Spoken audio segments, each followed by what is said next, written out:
Hey guys, I am currently working on the series Hitchhike, which is about a girl who was forbidden by her parents and sets off on a hitchhiking journey 2 months after her brother Kyle went missing.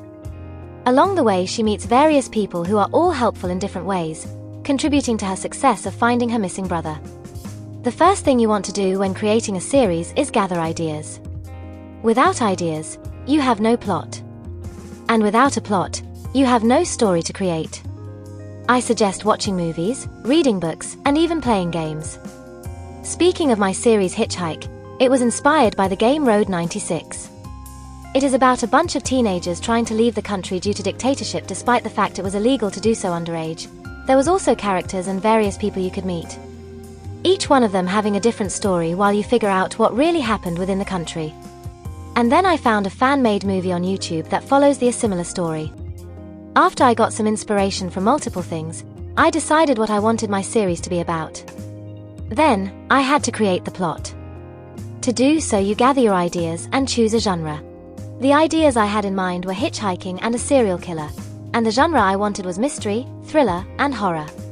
However, when developing this story over time, I realized horror wasn't the best fit.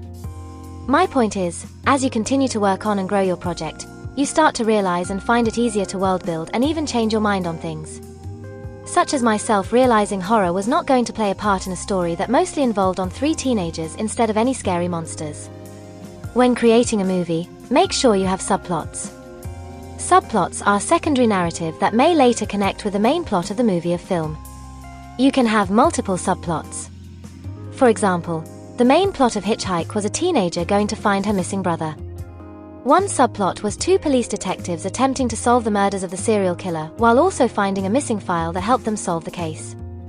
And my final subplot was 2 news reporters desperately trying to beat each other to report and update people about the case, and then they eventually take it into their own hands, uncovering their own stories that the police could not find themselves. These all connect because I have multiple characters that meet from different subplots or are even related. And in the end, they all contribute to one thing: solving the case of the Canonia killer.